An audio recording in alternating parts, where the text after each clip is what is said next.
Assalamualaikum warahmatullahi wabarakatuh. Nama saya Kenny Regan dengan NPM di sini.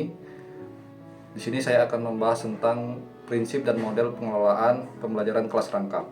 Mari kita langsung ke pembahasannya. Pembelajaran kelas rangkap memiliki prinsip secara umum pembelajaran kepada siswa dalam berbagai situasi dengan atau tanpa tergantung guru. Nah, misalnya itu siswa dari buku berdiskusi dengan teman atau mengamati sesuatu. Namun, peran guru tetap menjadi yang terpenting. Misalnya, peran guru pada kegiatan awal, peran guru pada kegiatan inti, dan juga peran guru pada bagian penutup. Selain itu juga, pembelajaran kelas rangkap ini memiliki prinsip secara khusus. Pertama, pembelajaran secara bersamaan. Prinsip ini memiliki makna guru menghadapi 2 atau 3 kelas secara bersamaan, meski dengan mata pelajaran yang berbeda, namun tetap bermakna. Lalu yang kedua, penggunaan waktu secara efisien. Guru harus terampil mengelola kelas, pertama mengelola waktu pembelajaran, sehingga harus menggunakan waktu secara efisien dalam pembentukan kelompok ataupun pindah kelas. Dan yang ketiga, penggunaan kontak psikologis. Agar mampu menarik perhatian siswa, terdapat tindakan instruksional dan tindakan pengelolaan. Tindakan instruksional terkait penyampaian isi, tujuan, metode, serta evaluasi pembelajaran. Dan juga ada pun tindakan pengelolaan, dilakukan dengan menciptakan kondisi kelas yang optimal, dengan cara menunjukkan sikap peka terhadap siswa. Yang keempat, pemanfaatan sumber belajar. Guru harus memanfaatkan berbagai sumber secara efektif dan efisien yang bisa dimanfaatkan dalam pembelajaran kelas rangkap. Yang kelima, pembiasaan mandiri. Dari penerapan keempat prinsip sebelumnya, maka siswa akan terbiasa mandiri. Kemampuan mandiri ini akan memungkinkan guru PKR mengelola pembelajaran secara lebih baik. Dan selanjutnya ada model pengelolaan PKR. Pada model pengelolaan PKR ini, terdapat beberapa macam model pengelolaan PKR, namun akan saya sebutkan beberapa saja model pengelolaan PKR yang biasa digunakan. Yang pertama itu model PKR 221. Nah, dalam model PKR 221 ini, guru menghadapi 2 kelas dan 2 mata pelajaran yang sama, atau kedua topik saling memiliki keterkaitan. Proses pembelajaran berlangsung dalam satu ruangan. Model PKR 221 merupakan model PKR murni karena proses keserempakan terpenuhi tanpa batasan fisik. Model ini dianjurkan digunakan karena paling efektif di antara berbagai macam model lainnya. Namun, model ini hanya mungkin diterapkan jika jumlah siswa itu hanya sebatas 15-20 orang. Yang kedua, model PKR 222. Dalam model PKR 222, guru menghadapi 2 kelas dan juga 2 mata pelajaran. Kedua topik tidak memiliki keterkaitan dan proses pembelajaran berlangsung dalam 2 ruangan berdekatan yang terhubung dengan pintu.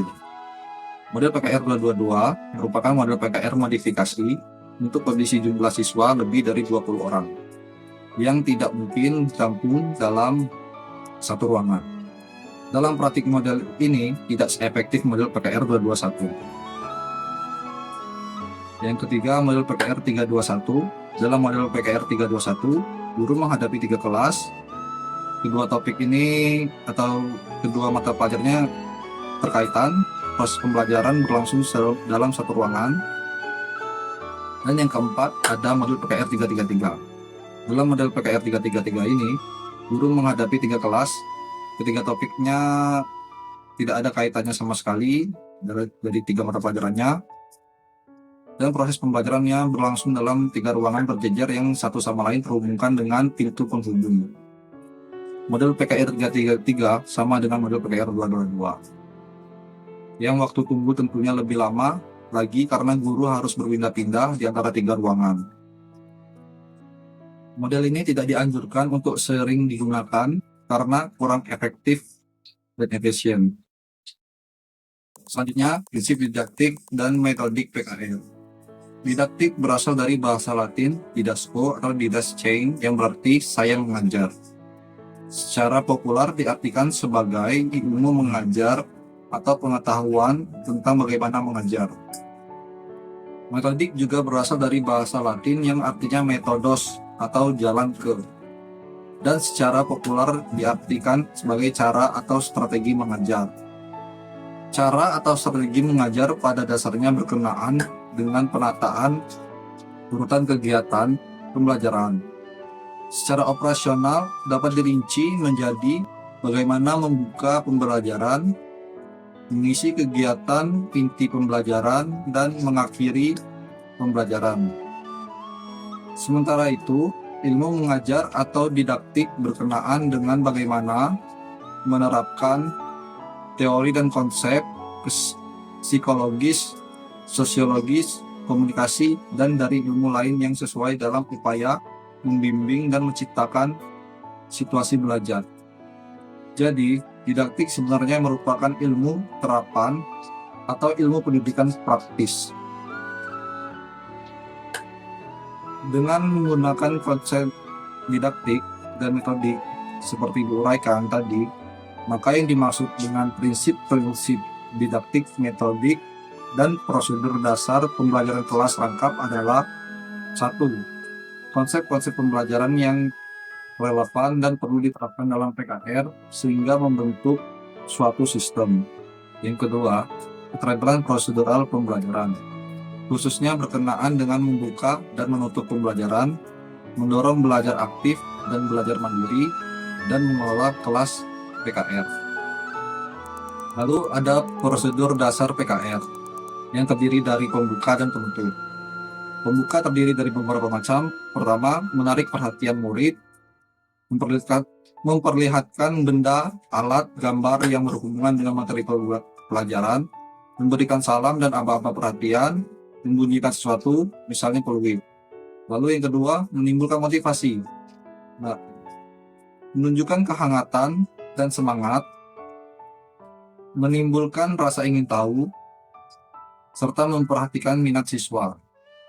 Yang ketiga, memberi acuan belajar, mengemukakan tujuan dan batas-batas tugas, langkah-langkah yang akan ditempuh, mengingatkan masalah pokok yang akan dibahas, serta mengajukan pertanyaan. Lalu yang keempat, ada membuat kaitan materi. Membuat kaitan materi akan menghubungkan pengalaman lama dengan pengalaman baru. Bila pengalaman lama dengan pengalaman baru dapat dihubungkan dengan baik, maka proses belajar akan berlangsung bermakna. Lalu terakhir ada penutup, terdiri dari yang pertama, meninjau kembali untuk mengecek apakah pengalaman murid sudah memenuhi tuntutan pedagogis sebagaimana diisyaratkan dalam tujuan perlu ditinjau kembali. Kegiatan tersebut dapat dilakukan dengan cara merangkum atau membuat ringkasan. Dengan demikian, murid dapat memahami apa saja yang telah dipelajari dalam pembelajaran. Yang kedua, mengadakan evaluasi penguasaan murid.